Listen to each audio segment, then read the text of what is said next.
No, man, but you got to keep going. What am I going to do, quit? That's not an option. You got to keep on keeping on. Life's a garden, dig it? You make it work for you.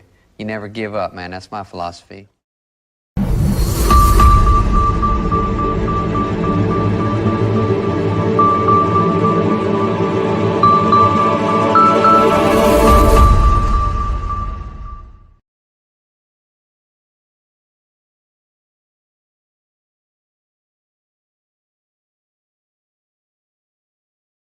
Folks, welcome to our Saturday show for Let's Get Growing on the Urban Garden channel. Today, we originally had planned to just have chat only, but at the very last minute, we decided to kind of go freestyle and just have a very casual hangout kind of show today. So absolutely nothing is planned on my part. We will have a special guest a little later on the show who has plans that, quite frankly, I don't even know about. So today is an unscheduled, unscripted show. Probably isn't even going to go into the archives, which is maybe for the best. But we just decided to try and have an experience where we would be a little bit more than just chat only. So I am super glad for anyone that does show up today. We are just relaxing and having a nice time today. I am hoping that the holidays were kind to some of you. It can be a bit of a mixed bag. So I am going to throw things out now and just say hi to a few people that did show up today. And let's see. We have Mark, who will be possibly making some kind of appearance a little bit later. He's cousin Mark, who is connected up to Bowtie, and Bowtie David, who is also Bowtie Life here. He is a very kind and sweet person that shows up quite regularly on our show. And we have Rob's Allotment Gardening. Hey, Rob, glad that you're here from the UK. Super glad. And let's see who else we have here today. Oh, Kevin. Hey, Kevin, glad you're here. And let's see. Dusty Flats. Hey, glad to see you. Eddie Lyles. Hey, Eddie, or hi, Eddie, as you prefer, so that we're saying hi to you every time you show up here. Fantastic. Good to see you. So I have absolutely no plan today.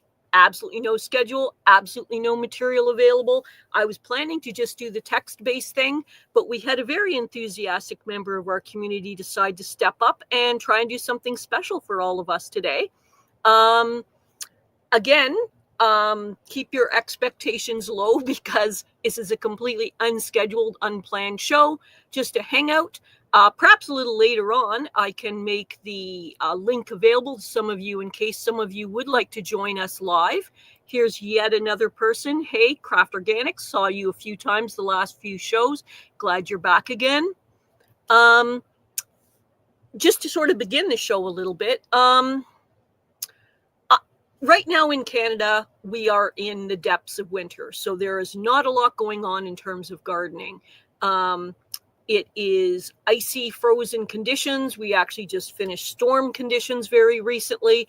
I actually just came back from errands a few minutes ago because we were basically locked in here in sort of an icy palace of fairly thick ice coating everything, roads, trees, hydro lines, cars, everything. So it was actually kind of a dangerous condition to go out. So you had to be thinking once or twice about whether you were going to do that. Just before that hit, because I'm a bit of a weather watcher, an informal weather watcher. I like to really pay attention to what's going on. And I went back to my gardens, which I hadn't been for a while. And I don't have any pictures to show you, so you'll just have to believe me. But I collected two 35-liter, meaning kind of like big paint pail size, industrial paint pail size, piles of produce from my garden, trying to collect stuff before this most recent storm.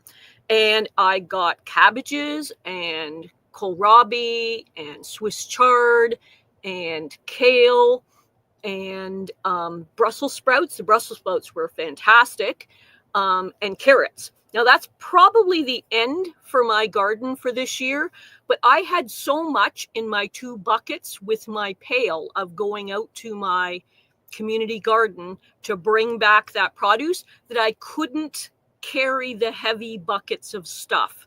I was not well prepared.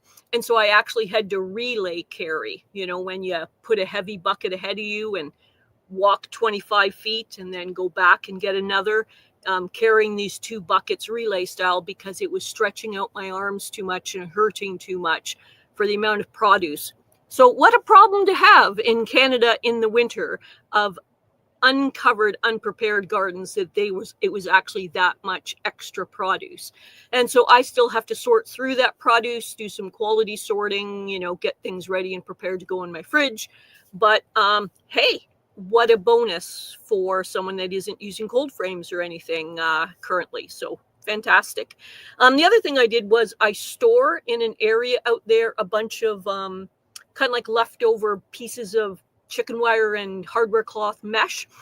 And I had not protected my 4 fruit trees correctly for the rodents and stuff that will attack the bark this winter. So I collected on a second trip, I collected a big armload full of all that kind of leftover bits of mesh to basically encircle my fruit trees to protect them from the starving rodents over the winter. And it really is a smart thing to do. And short of that, I haven't done really anything for the garden at all. I've been, quite frankly, pretty exhausted. In my personal life, that's tangentially related to gardening, but not. I did spend pretty much every day dressed up as some kind of character or creature, and went out and did a lot of snow clearing. So, and I even did that on days when we didn't have snow, kind of clearing up some of that ice and stuff so that the pathways were safe for people to be able to walk back and forth on those. So I was a whole range of creatures, versions of Grinches, elves, Santa, different things. And we'll see how things go after Christmas. But for right now, we're expecting to have quite a lot of rain tomorrow, and depending on when the freezing point hits, that let me see, I'm trying to do some quick calculations for our American friends.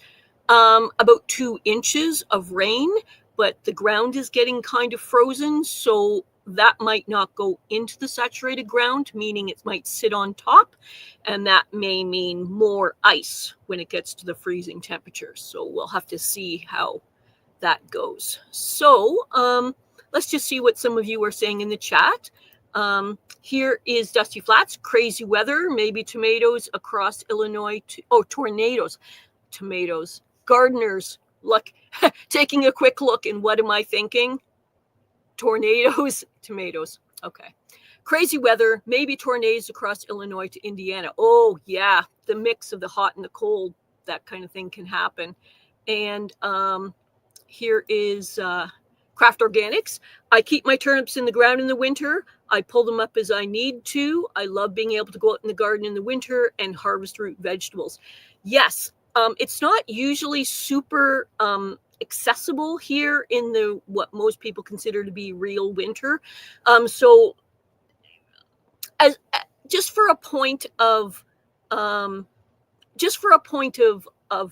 pride, I went out and collected these 2 big buckets of produce on Christmas Day, just to kind of, because that's the latest harvest I've ever done for an unprotected garden.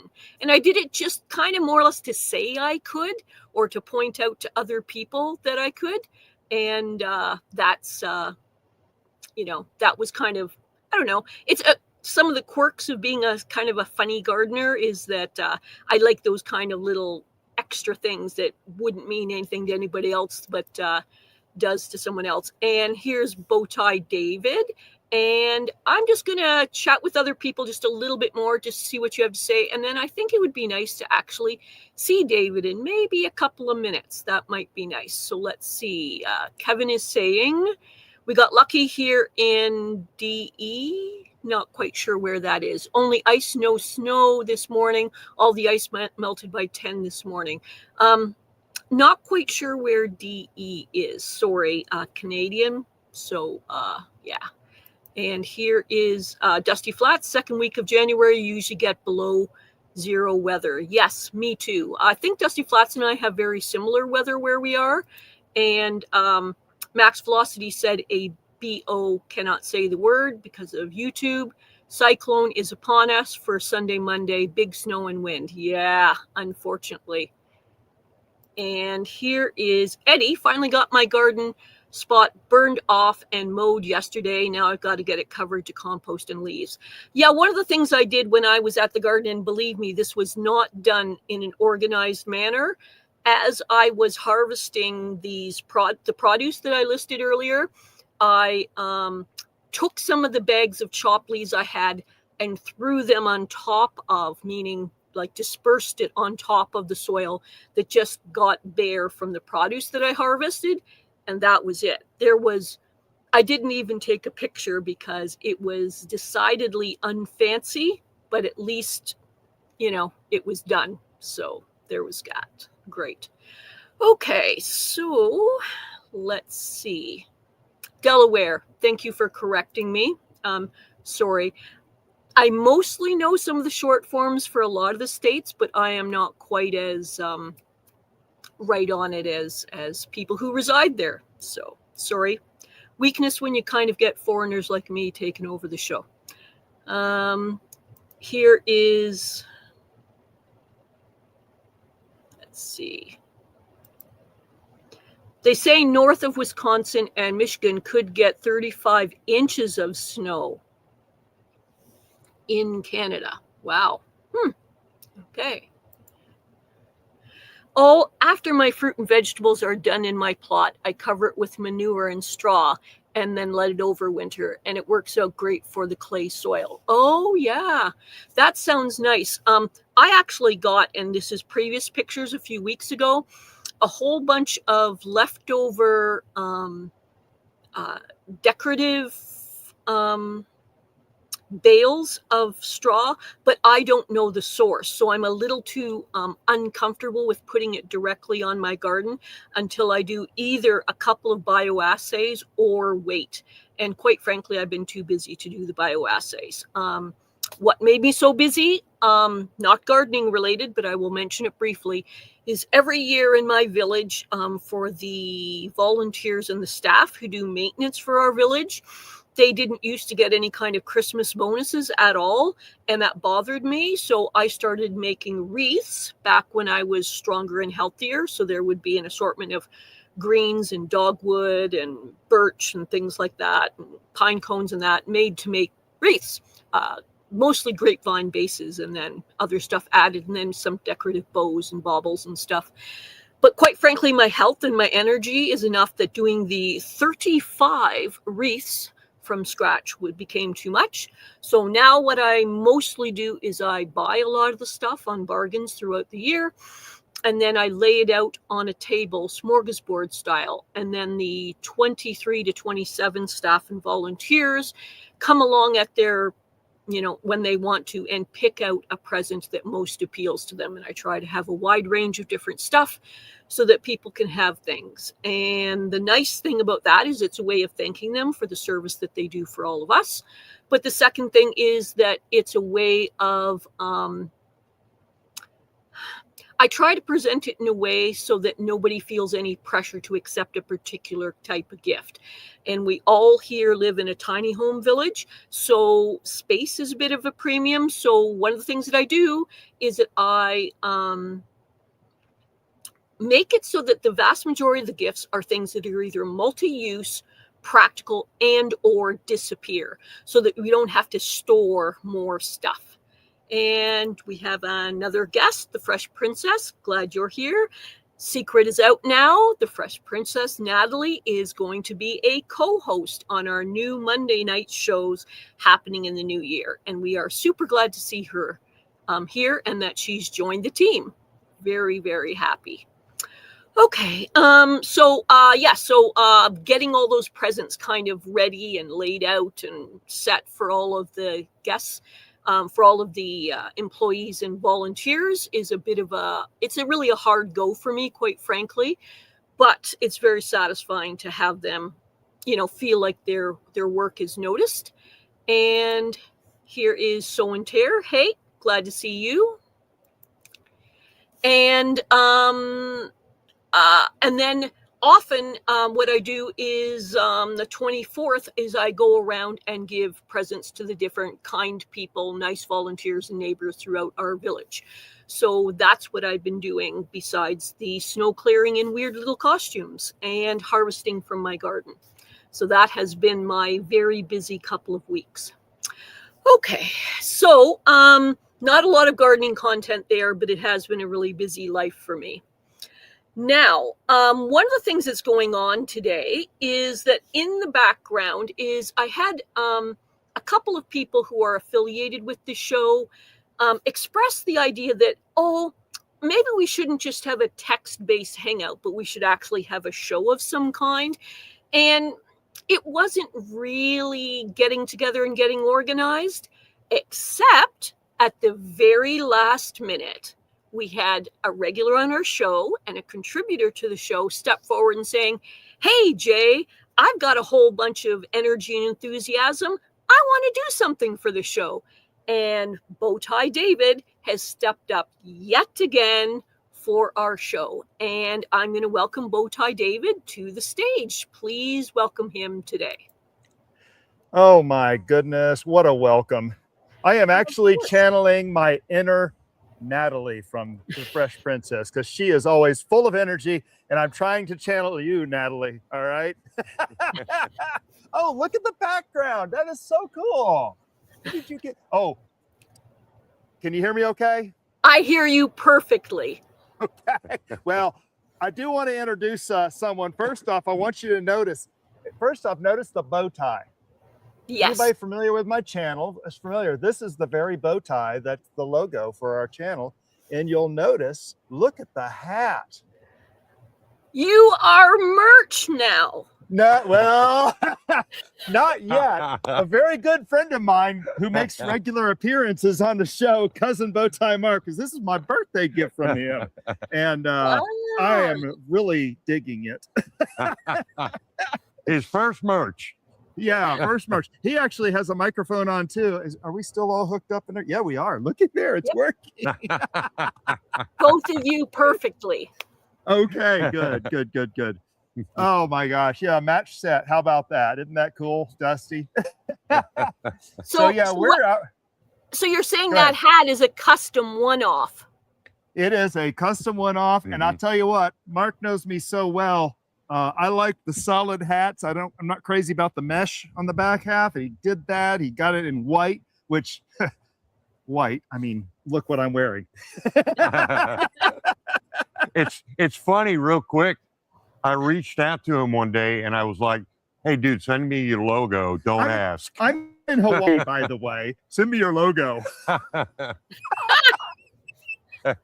Yeah, it's just here in my back pocket of the shorts that I'm wearing here in Hawaii. Oh my gosh! So yeah, I actually have access to it on the OneDrive. I sent it to you pretty quick. Oh yeah.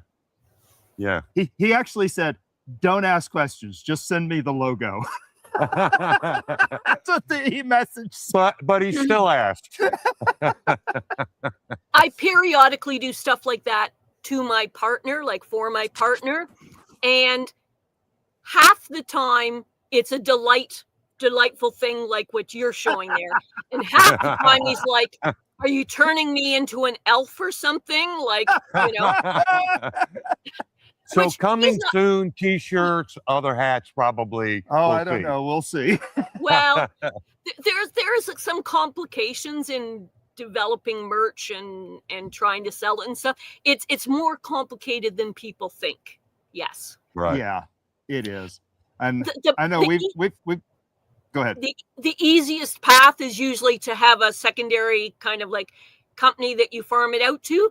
But the negative part of that is usually the costs involved. Is that first of all, there's really no profit in it for you. And second of all, the costs to the people are relatively high.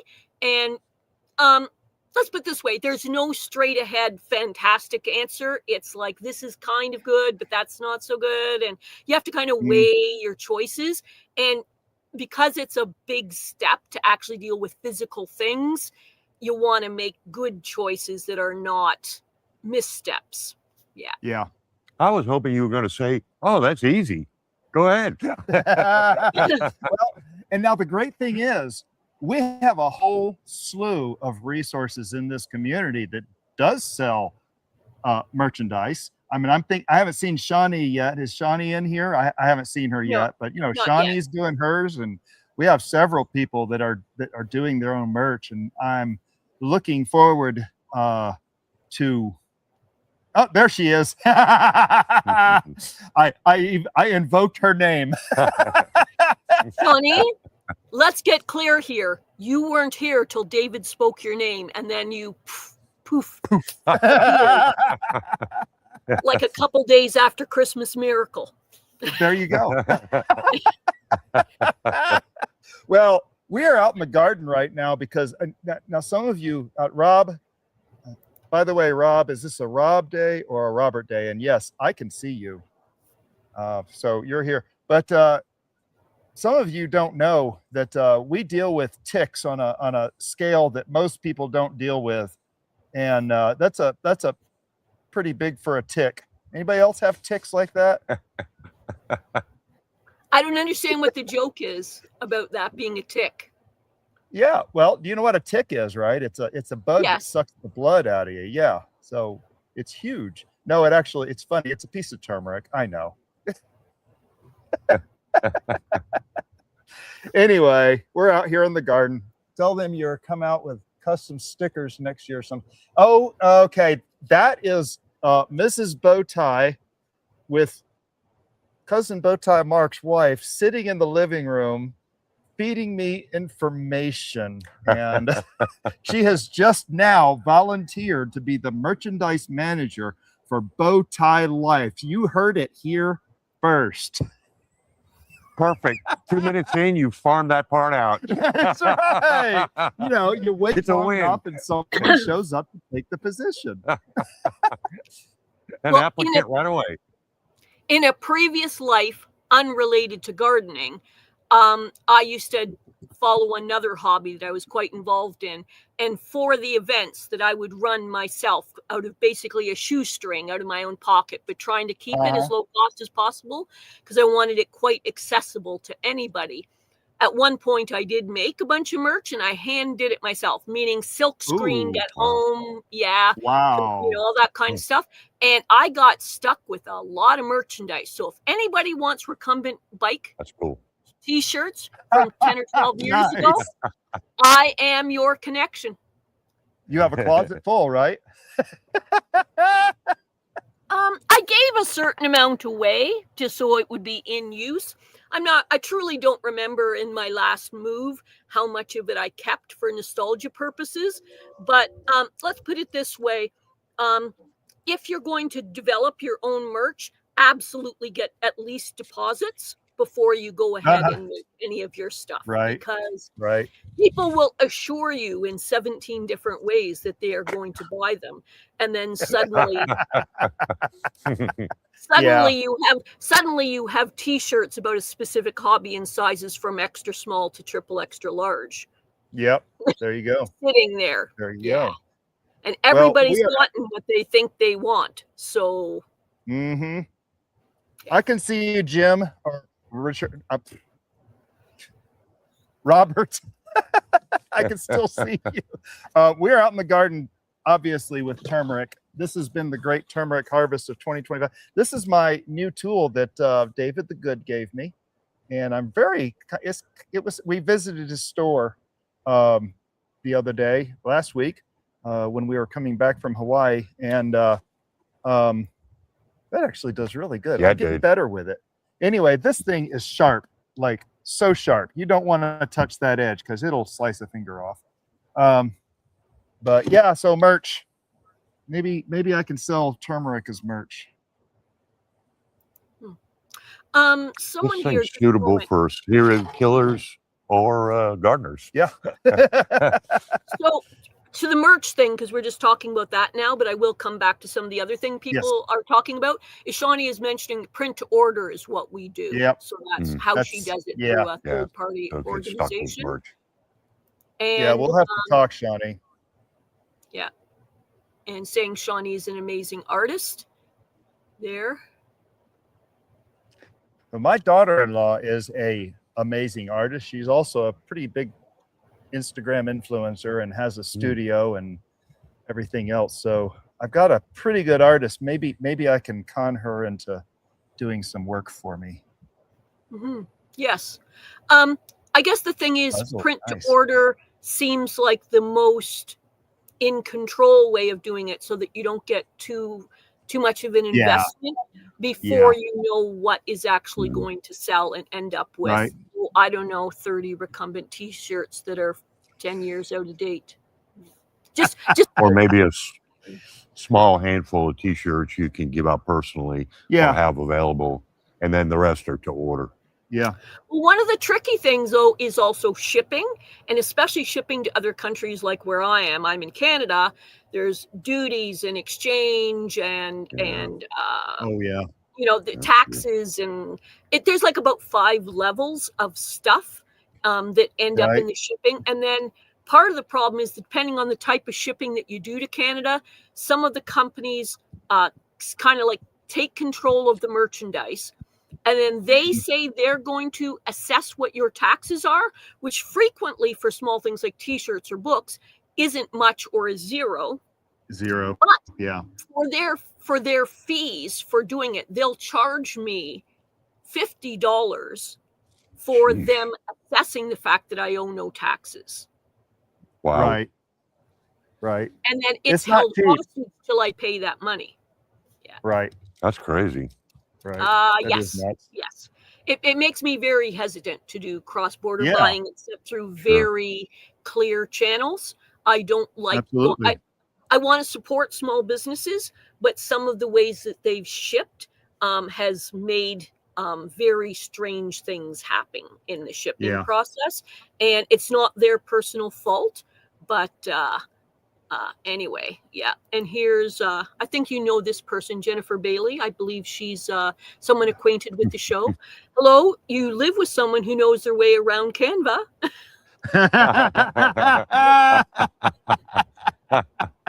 Yes. I actually use her Canva account to do stuff for the channel sometimes. So yes, I do. Yeah, I didn't think about that. We actually have quite a few artists in our connection. Yeah. Well, Yeah. maybe coming soon, merchandise within the continental United States. Yeah. And that, I know that's what some people do. Or figure out Yeah. what is the thing. And Craft Organics makes a point, and this is slightly off topic from the T-shirts and stuff, is agricultural federal relations across the border. Yeah, in fact, I was just trying to I was looking at gifting somebody a bunch of excess seed packets I have, but the crossing the border part of these, actually, like, not my home garden seeds, but actually purchased properly, through all the right channel seeds, but trying to send them back across the border as a person has ended up being, I'm hours in of the research, because I would rather them not get seized or run into problems, or that I get fined because I accidentally did the wrong thing. And it's not as straightforward as you'd think. If you are a business researching this, oh yes, you can find out. And for example, some of the small seed manufacturers choose not to do it at all because the requirements are so heavy for them to cross-border stuff. So I'm trying to do things on the right side of the law. What are we doing in the garden right now? I am pulling up the next turmeric plant. This is one of our big plants. I thought I'm going to go ahead and get pulling on this because we actually just harvested. You saw me chopping these two turmeric plants. These were harvested from under the Mexican lantana for anyone who follows my garden tours. But this is one of my biggest ones. That's and huge. I thought this is going to be huge. Now, one of the things that I find a lot of is this right here. Yeah. Can you see what I have in my hand? I see a The worm. worms. Yeah, the worms love making homes in my turmeric. This is kind of what I've been doing for days now. I'm like cleaning turmeric in the sink every day in like 10 to 30-minute stretches, and there's so much of it. In fact, in like turmeric, it grows. If you've never seen turmeric, it grows in these hands. It's called a hand, and it has fingers like any good hand should have. We are right at 30 pounds. In fact, I think these two that I harvested while you were starting the show, Jay, I thought, oh, let's go get those 2 plants like an idiot. Why? I dragged Mark over. Of course, we didn't have any tools, so we had to go find all the tools so we'd have something to do the show with. Yeah, so this probably put me at 30 pounds, right at 30 pounds of turmeric harvested so far. And we have a few plants that are like this big still to harvest turmeric from and get the earthworms out of. Maybe 35 pounds when you're done. What's that? Maybe 35 pounds when you're done. Actually, I'm shooting for 40 pounds. That would be my dream. If I could get 40 pounds this year, I would be ecstatic, which is a lot of turmeric until you have to clean it. Oh, Lord. It's a thing of nightmares. Well, I don't know if you've noticed this, but this is just me, and I'm not saying I'm right on this. I'm just wondering, it seems like it was only last year there was a crop that you had that was an amazing excess. I mean, exhausting, almost hands bleeding. I mean, just, you know, and you thought, I'm going to learn from this experience, and I'm not going to plant that crop in such a high number anymore. And then I went, oh, good, he learned. I have no idea what you're talking about, Jay.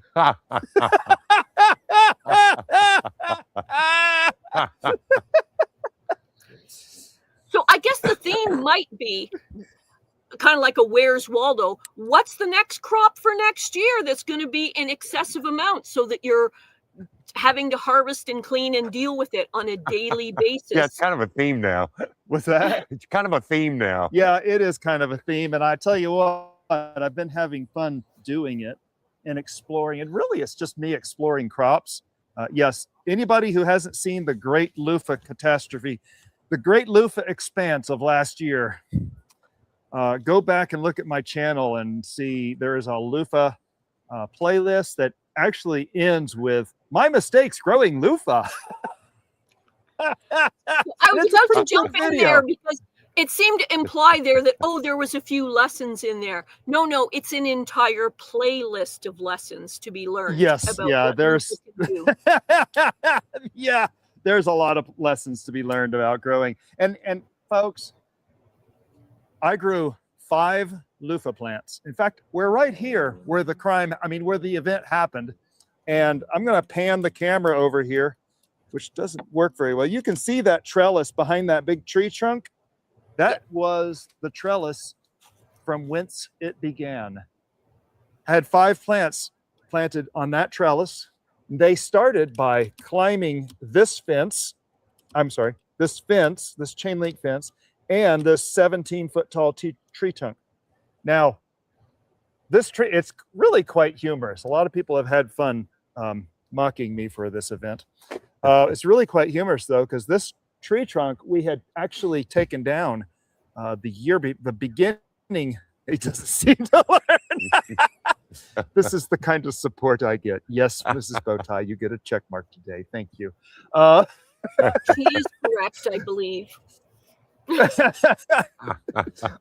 So this tree trunk was freshly cut down.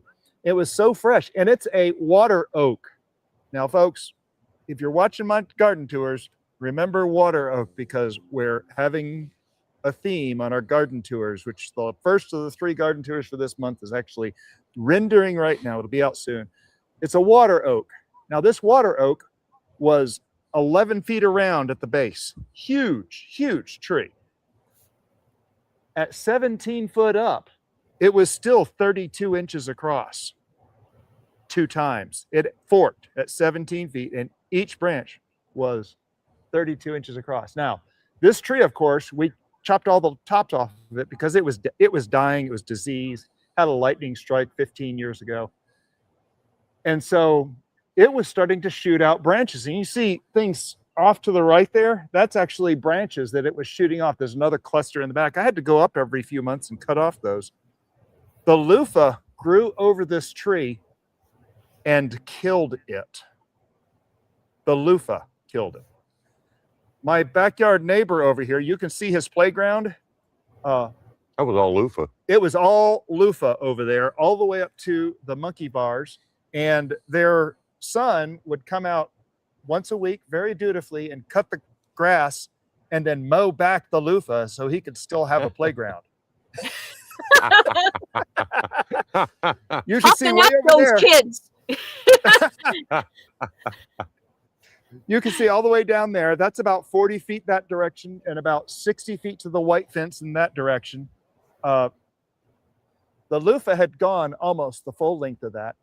I had shade cloth over this area here, over this walkway, and the loofah had grown up over the shade cloth and had completely covered my garden as well. And so, yeah, 5 loofah. We harvested 500 loofah gourds 500. Oof. with 45,500 seeds, of which I still have probably a couple thousand. I've given away a lot. I actually gave Here we go. Good. gave Daisy the Good from David the Good. I gave her about 30,000 of them in trade for some sugar cane. That's what it was. So she was very gracious, and she's actually, when we were at David's store, we stopped by David's. I said that already. Anyway, when we were at David's store, I looked down at the counter, and there's Daisy the Good's loofah seed packets right there at their counter. I was like, "Are these my loofah seeds?" Yeah. Here they are. So, anyway, I just want to show you real quick. This is. Go ahead and open up one of those boxes and show it. Is that the turmeric? This is what we have so far. This is 2 boxes. Whoa. Now, on my right here, this is actually replanting turmeric. This is stuff that's going back in the ground. These 2 boxes here are what I have cleaned so far. Wow. Yeah, it's a lot. And so we will be doing a video on processing these and drying them, and some are going to get sliced, some are going to get ground up for powder. Mrs. Bowtie and I both are actually working on incorporating a lot more turmeric into our diet this next year, and we just kind of want to see what happens. The next thing is ginger, maybe. I don't know. And of course, before the loofah, we had the hot peppers. What does everyone do? Create with fresh powdered turmeric. Oh, that's a good question, Shawnee. I'd like to hear other people's thoughts on this. What do you do with it currently? Like, what is your current plan? Well, every single morning I put 5 taps of the bottle. I turn the bottle upside down, 5 taps into my scrambled eggs. And it just adds a really nice little flavor to it. It's really good. The interesting thing about turmeric is it doesn't have a taste of an Indian food like a lot of people think it might. It actually is kind of like salt, where it accentuates the flavor of what you're putting it in. So it's extremely versatile. Mrs. Bowtie, why don't you tell them how you're taking it right now? But she's been doing some new things too, and been trying to figure out a few different ways. We've been drinking a tea every night that has turmeric in it. It's the Yogi. Let's see, sliced turmeric into honey with lemon. Oh, fire cider, yes. Turmeric capsules, lemon tea. Okay, so fermented turmeric. I've got to look that up because I do like fermented things. That's a good list, Shawnee. I'm going to have to research that. So you could probably add a couple of dashes to almost anything you're cooking. Yes. Now, Katrina just had a really good point there. Always eat black pepper with turmeric. They work awesome together. The black pepper actually activates the whatever it is in the turmeric and makes it so your system can process it a little better. Fascinating. Curry is okay. So, Mrs. Bowtie, are you going to think about making a curry? I'm curious. She's still in there. Mrs. Bowtie is sitting on the couch right now, putting together Legos. She might be distracted in her Lego world at the moment. She might be, but I told her that she better put it on live because I might talk about her. And I don't know. You want to talk about your Jen? Not really. Mrs. Cousin Bowtie Mart. Assisting her in the Lego world. We'll catch up to that in a moment. I just want to show what someone else has said a few minutes ago. Slightly off topic, but related. Craft Organics said, I have a medicinal herb garden with 20 different varieties of medicinal herbs. Wow. I'm drinking some chamomile tea right now. It's great for seasonal allergies. Yeah, that's Interesting. awesome. What other herbs do you have, Craft Organics? Well, Shawnee kind of follows up saying that. I'd love to hear more about your medicinal garden and your favorite plants, as well as favorite ways to use them. Chamomile makes a good lip oil too. Wow. Huh. Interesting. I want to take you and show you something here real quick. And I know the camera is kind of shaky. Is it causing anybody any trauma? Just try to be slow and even if you can. But yep, go for it. I'm going to go over here and show you what I've been doing with some of these turmeric plants. It's right over here. I do the cut thing off, cut about an inch or two above. And I'm doing an experiment. And anybody who's doing turmeric, this is actually a question for y'all out there. I've been putting them in pots. Okay. And trying to start them for next year. So I don't know if this is going to work or not. I have 25 little pots in here. There's that one over there between the pineapple and the comfrey. That's another one up there. But that's comfrey over there on the left. There's citronella on the right back there. There's actually some Carolina jasmine right behind the pineapple. You can see that pineapple plant. Yeah, right there. Okay. Right behind there, some Carolina jasmine, and of course, a whole bunch of rosemary. But where's the pineapple? I'm sorry? Where's the pineapple? It's the spiky thing down there. I'm right next to the chair. Okay. I see it. Anyway, so anybody ever take their turmeric plants like that and just replant the roots? I'm very curious. I have no idea. Shawnee says, so in here, chamomile. It'll work as long as they don't drown. Yeah, they have good drainage. Yeah, I believe they will do good for me. We are supposed to have freezing temps next week, and I'm going to be bringing in several flats of little pots and stuff. Monday and Tuesday night. Was that? Monday and Tuesday night. Yeah, Monday and Tuesday night. My birthday, the night of my birthday. Hint, hint. Don't need anything. Notice the sleight of hand. Yeah. Oh, that would be a little book. Hey, Janet. Oh, Janet's here. Hey, Janet. So, just a mention here that someone has said, Shawnee said, chamomile is in the ragweed family. So if you're allergic to it, it could be why you have, some reactions. And luckily, she responds that she's not allergic to ragweed. So that's good. And Dusty Flat says black pepper increases the uptake of turmeric. Yes. Ah, I okay. believe someone a little ways back said that. Oh, here we go. This is a little ways back, but Shawnee said black pepper's active compound, pepperine, dramatically increases the body's absorption and bioavailability of turmeric's active compound, curcumin, by up to 2,000%. Wow. Jeez. That was a monster. Yep, Man. it was. Oh my goodness. You may Look at actually that. get 40 pounds.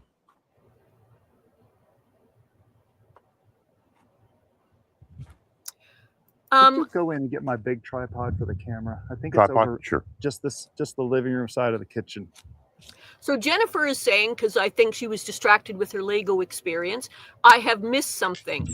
Probably about 5 minutes ago, David, the love of your life, said that you are doing something with turmeric that we might want to know about, and kind of left it as a bit of a cliffhanger for you to possibly share with us. That's what was the thing. Where's the maybe tripod? His big tripod. He said it was Yeah, in that'd be the- about right. I'm paraphrasing. Oh, Yes. here we are. No, you did a good job. That was a Geppetto worthy summary.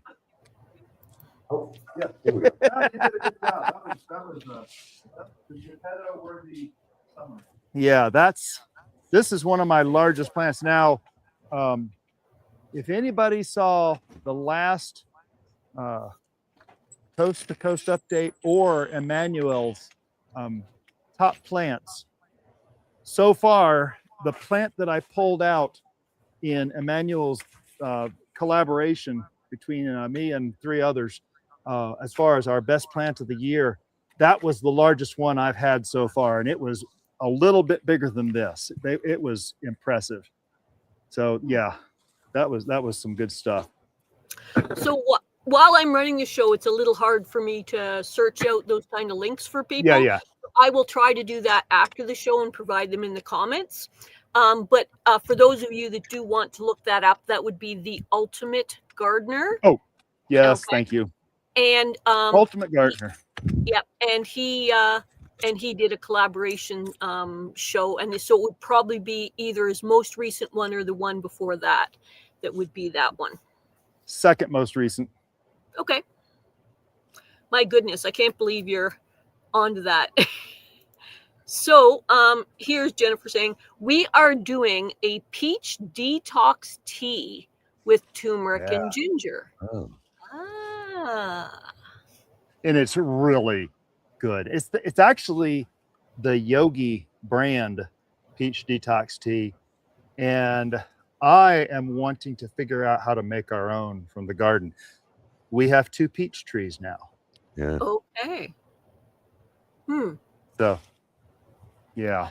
Now, weren't those peach trees just recently planted, as in Yes. months Yes, ago? they were. So Yep. they might not Yeah. be ready for No, whatever gonna they be have. a while.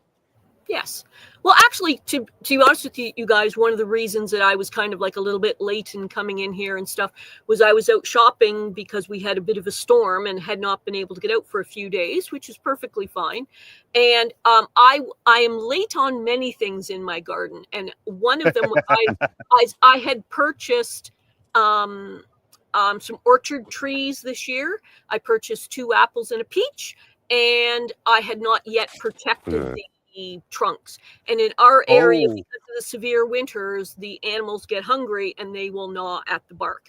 So I was out getting a curly plastic cover to cover the trunk, and then I'm going to do a secondary thing where I'm using the scrap pieces of chicken wire and cardboard cloth to make a secondary one that's going to be 2 or 3 inches out from the trunk, so that it's got kind of like a 2-step thing for the animals to get at and chew it. And all of this, let's assure you who you're talking to. This should have been done a minimum of 2 months ago, possibly even 3 months ago, and is now. You've had a lot of snow. Yes, we do. Hey, you're falling down on the job. Well, I can kind of make all kinds of different excuses. But the short version is I'm getting older. I'm getting less able than I used to be, and I have multiple disabilities. So my reservoir of what I'm able to do is becoming less and less. Those going to So go I here. have to start triaging the stocks? what's important to me and what I'm able to do. And Absolutely. some things fall between the cracks. I think you would know a thing or two about that happening. Do you know anyone who experiences that in their life? You're talking to two of them right here, because we are both. Now, young Mark here, he's only in his 30s or 40s? Yeah, Yeah, sure. we'll go with that. He's a retired MP from the military Yeah. and also a police officer. So he's Okay. had his career. You're a few years ahead of me. Yeah, I'm fixing to turn 65. There you go. So here's Jennifer following up saying we'll be experimenting with our own in 2 years. She's got Yes. hopes those peaches will be Oh, doing their thing. now there's one thing she's not thinking about. We have a brand new strawberry patch over here that's going to be producing, I'm hoping, a Ooh. lot this year. Okay. So she has started a new drink with strawberry in it. And it is her morning energy drink. That has turmeric in it too, doesn't it, Mrs. Bowtie? I can't remember. Puree peach. Freeze dry, then powder. You can use powdered fruit for tons of things. Exactly. Yeah. We don't have a freeze dryer yet. You want to go in with me on a freeze dryer? You need a freeze dryer. Huh? You need a freeze I dryer. know. We need a freeze dryer, friend. What we need I to think do we're is going to have a freeze dryer. the price of a freeze dryer. I think we need to get organized as a community and communally buy a freeze dryer and just keep moving it around to different Oh households my. because they're so pricey. That has disaster written all over it. I think once it arrived on his kitchen countertop, I don't think the whole share thing's going to go well. Well, I have some opinions about that aren't necessarily mainstream thinking, but the short version is I'm a little bit of one of those tree hugger, social justice warrior kind of communal kind of people, except that I have lived in community briefly in various communities. And the reality of how different people think and cooperate or don't Mhm. is a lot different than airy-fairy feelings. Let's put it that Yeah. way. And I discovered that if I was ever in a situation like that, and this is maybe not necessarily the best thing to say, but I'm still going to say it. Hopefully this isn't archived forever. Is that I think I would like to get a piece of land, create opportunities and experiences that are ecological, food-based, teaching people different things about more practical areas of living and stuff, and invite in like-minded people to live, share, work together, etc. But I want to be a benevolent dictator There you go. because You would make a good benevolent I've dictator. lived in communal living, and I am not natural to it. I love people. Well, no, I love humanity. I have trouble with some people. There you go. Is Don't we I all? guess is the thing of it. And as I'm going to give one example, not naming what place and what space, but I was involved one time where they had a rule that when we had a community meeting, is when someone had something they wanted to share, that they were totally able to give what they wanted to share. Fabulous, fabulous. Love it. Peace, love, hug trees. Fantastic. Except that there was no limit. There was a woman who'd come in and share her thoughts for up to 3 hours, whether they were related to the subject or not.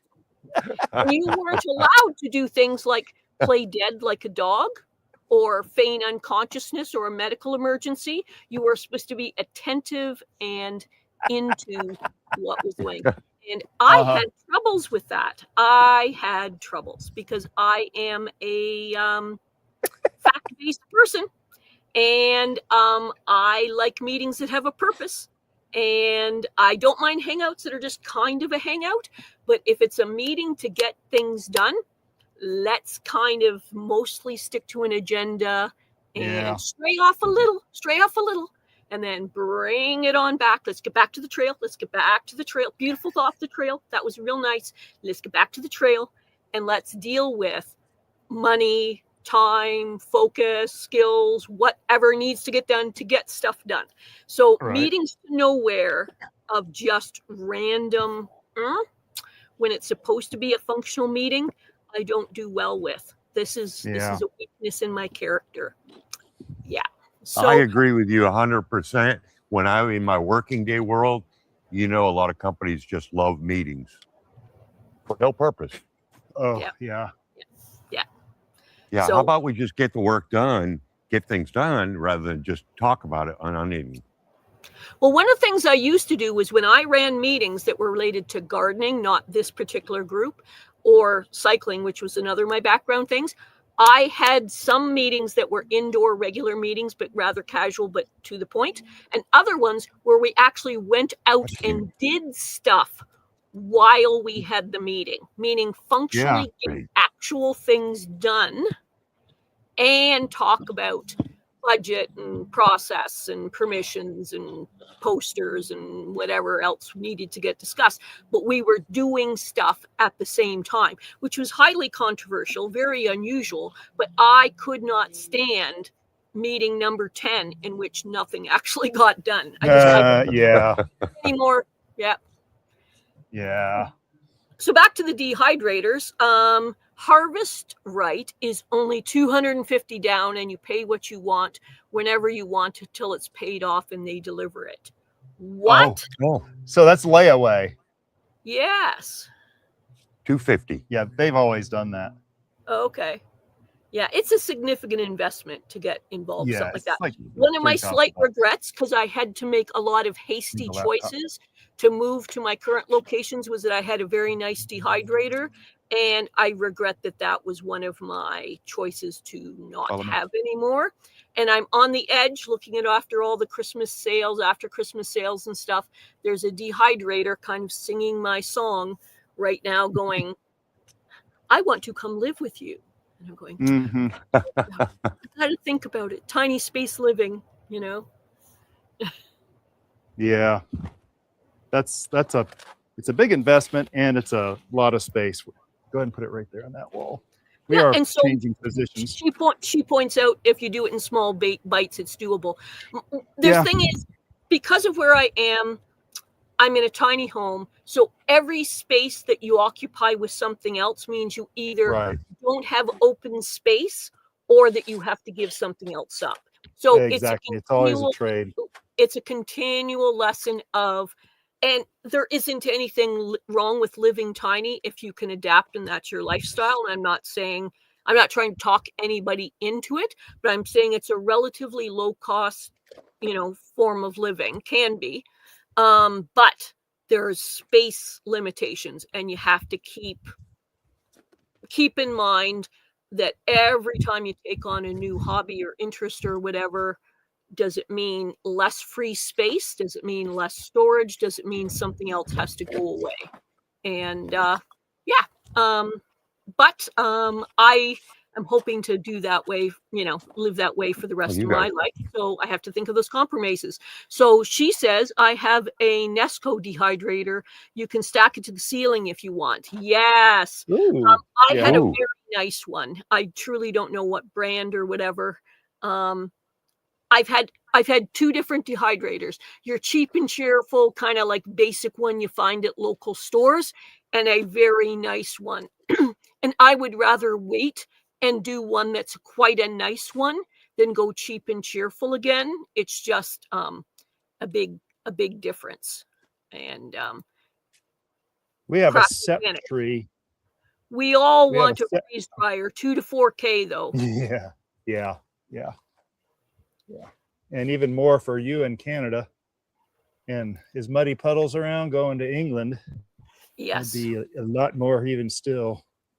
Yes. Everything. So something you may not know about me, Jay, is that we lived in Arkansas in our cabin, and it was technically a tiny home. It was Okay. just under 700 square feet, and we raised our two boys through their teenage years. in that little cabin. And yeah, as far as trading off, yeah, you really have to figure out, okay, what are we going to do here? What are we not going to do here? And I actually had to invent a few creative storage methods and so forth as well. But I dragged Mrs. Bowtie off to the Arkansas forest to go live in a little cabin in the woods. Well, for me, and one of the things that I'll be upfront about with a lot of people is I'm quite low income. And for me, that meant I was in rental small spaces for most of my life. And quite frankly, the compromises I went to live in a tiny home, it's almost equivalent to the small spaces. Oh, so many worm friends. I know. Isn't it beautiful? Oh my goodness. Is that it's about the same space as an apartment, except that I now actually own it with the good and bad points of owning. Right. Right. So quite frankly, the compromises that were involved with owners and neighbors and just let's put it this way, I am super glad to have my own space. And I know that's not for everyone, but yeah, it's I am pleased I got the opportunity. And here's Craft Organics, great biology. Yes, our worm friends. Once in a while, sometimes in the chat, I'll actually put like a little tilde in there to kind of represent our worm friends when I go things like become a soil farmer and stuff like that. And I'll have little worm friends accompanying it. And here's a story from the past. Jennifer, one Christmas, he built an apartment for the boys in the garage as my present that year. Yes. That is truth. Yeah. Yeah. So now that garage was built from wood I milled on our own log mill from 2 trees that were knocked down naturally. The very first branch on those trees was it 64 feet up? They were pine trees, and they were at the base of the tree, they were 28 inches around, and at 64 feet up, they were 22 inches around. So I had these 2 64-foot logs. It's 3 times 18. Is that what that is? Yeah, 64. So I had these 2 perfect 64-foot logs, and I actually built that garage out of those 2 trees. And that's where we built the boys their apartment outside of the home for their last couple of years. So related, but not exactly flowing. Jennifer says he can have a freeze dryer when the remodel is done and we have a place. Yeah. There's the incentive. True. There's the carrot. That is true. Isn't that currently scheduled for end of completion 2030? Yeah, something like that. That might move it up though, Mrs. Bowtie. Oh, there's another one. There are so many worms in this tournament. I can't speak for David, but just my impression is that he and I find, I don't know, everything of life fascinating. Do you know what I mean? Like, it's like, it's like, what hobby and interest happens to be around the corner. I would get to learn how to weave. Weaving would be interesting. You mean there's like 5 or 6 common different types of weaving, and weaving looms, and ones you can make and ones you can buy, and some that are inexpensive and some that are more involved, and some that involve, different types of weft and ways to kind of use them, and some are more diverse. And you can weave in the round, and you're kind of like, Jay, I'm going to have to stop you right there. You're getting a little too personal here. You're putting this over there. Yeah. Yeah. And so honestly, sorry, for Mrs. me, Bowtie. one of the things about me is that I find so much of life fascinating. I have trouble understanding boredom. I try to be empathetic of people who are bored, but I don't understand it. Because if you were to take the list of all the hobbies and interests I would love to pursue in the next 40 years, lifetimes. I literally don't have enough time, space, and lifetime for everything I would love to pursue. Yeah, I know. Life is such a smorgasbord of fantastic opportunities. And unfortunately, one of the limitations for me right now is, time, energy, space, money, things like that. But even within those limitations, there's a lot of really cool stuff you can do. Yep. And I Uh, know Mrs. Bowtie is in there shaking her head. Listen to her, Bowtie. so, Bowtie, have you considered growing cloves? Cloves. No, actually, I have considered it. Is that Katrina said that? Yes. Yeah. I know in fact, she just talked about it not too long ago on one of her lives. And I thought about it again because I do use a lot of cloves in our diet.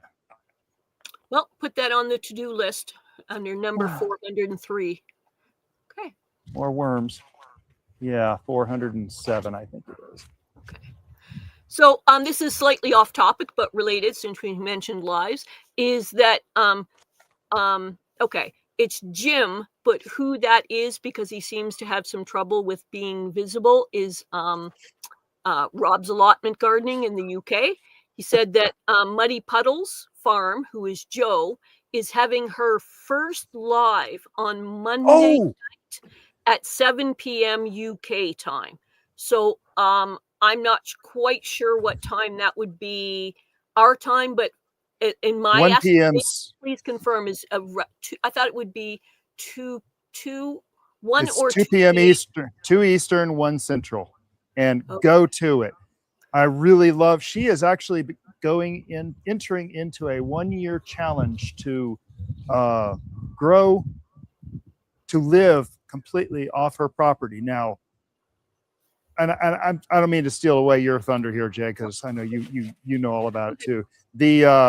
I don't. The thing, she's going to be she'll be growing excess of some things and using it to trade for stuff that she doesn't have. And I am really fascinated to see how she does. That's just, it's going to be a good project to watch. Go over and watch Sow and Tear Joe over there. So this is I'm going to be there. Muddy Puddles Farm. Yeah. Yep. So I just want to point out that, she's ended up being a regular supporter of our community recently, and it is her very first live stream. So I really would like people to show up for that. I will double check those times and provide a couple of translations for Central and Eastern time to make sure, but it's about 1 or 2 o'clock.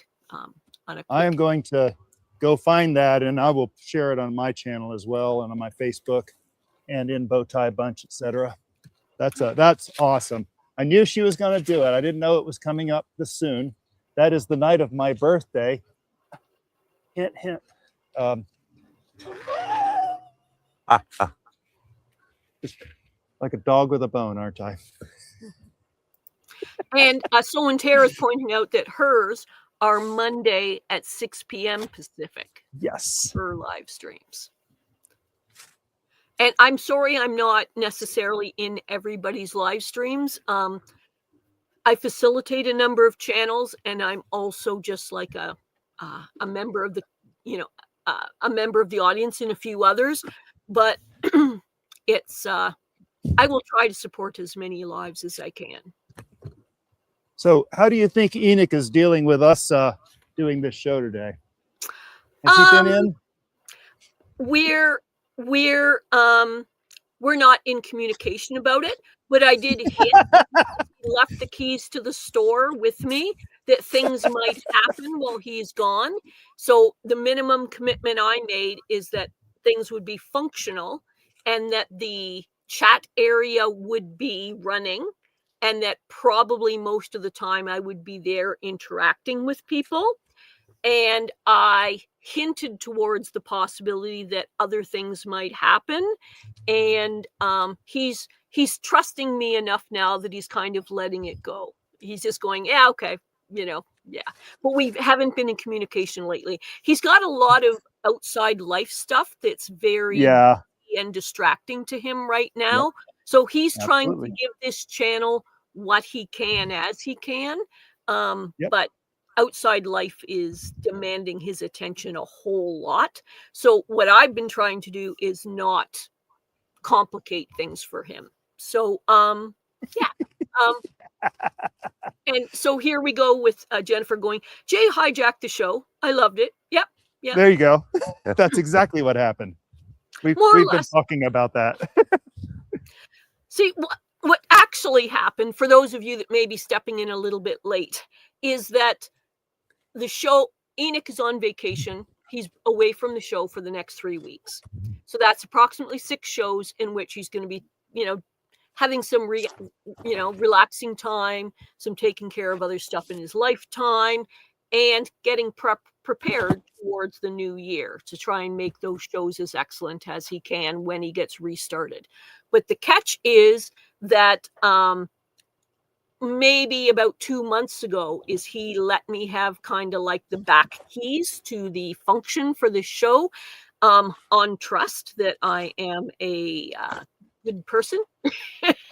And we started easing me into it by approximately 6-8 weeks ago, interviewing Enoch, and I didn't get very much notice in order to do that. To be quite honest with you, we had a guest cancel at the last minute, so we had an opening in the schedule, and Enoch was kind of not having tons of energy and was trying to decide what to do about it. And I said, I've got a crazy idea for you. How about if I interview you? You be the guest, okay? That's it, right? After all these years, I'd say 4 or 5 years now that he's been running this, and this particular live stream. And he was a little bit uncomfortable at first. And I said, it'll be a soft interview. I won't give you too many challenging questions. I'll even give you some of the questions in advance if you want. And as a little bit of a joke for those of you who are regulars here, we tried to make it so that the show was in structure very functionally similar to the show that you always see that he runs, except that it would be me doing it, my voice, my thing on it. And it wasn't totally true to course, because I was doing it for 5 minutes. And quite frankly, I was stressing out a lot. The backs channel stuff to do for production things is a lot more challenging than you would think. Garden blather, I can do. It's the back stuff, back channel stuff. That's a full-time job. Challenging. Yes. The back channel. Back channel's a full-time job. Oh, yeah. Yeah, Mrs. Bowtie knows. She played that back channel player. It's a lot. And it's a little bit like a dance with the host, as you're trying to not be too obvious what you're signaling, but you're trying to work together to kind of dance backward in heels as the other person is flexing and changing based on what comes to them. So, wow. Yeah. So it's that. And Well, Katrina, Jay, you're great. Flattery will get you everywhere. Thank you so much. let me tell you what I've got right here. Yeah. This is something I think I've invented. I'm going to claim it until someone claims otherwise, but this is what I call the solar weed sun. I've got a piece of double pane glass from a door that I picked up off the side of the road. And I can set stuff in here for about a week, and I'll actually try to flip it. But we all pull those weeds out of the garden. If you just stick them into the compost, you end up with too much greens in your compost. Mm-hmm. This thing turns greens into browns in about a week. And you've seen how little sun we've had today. This is warm. This is really warm in here. Yeah. This thing is fried. And so when it comes out, it actually comes out as a single piece. And this goes directly in the compost. But this is kind of a neat thing if you can't get enough browns for your compost bin, for your own compost bin. That was all. Yeah, you just made this out of scrap lumber. Yeah, I just had a few pieces of wood laying around. There's one strap kind of holding it to the table. And it's a 6 foot long lifetime table that actually folds in half. But it's been sitting out here since, oh Lordy, when did that compost video come out? It was in the spring? Better part of a year. No, I think it's been this year. It was earlier this year. I think it was in the spring. So it's been out here for 6 to 8 months maybe. And I've run a lot of stuff through it. But what I'll do, that'll go to the compost. I will just take stuff like this, fill it up. And it just kind of sterilizes it. This is actually a way to sterilize. You can sterilize soil. You can sterilize all kinds of stuff. This will actually kill diseases. It's a little more labor intensive if you're doing it to soil, but I have done it in a similar setup because we all deal with diseases in soil sometimes. So that's all. Good. We were here. I kind of had it on my agenda for today because I knew I needed to reload. That other piece over there has actually been there since before we went to Hawaii, so it is like really fried. But okay, back to Incredibly you. disease-free.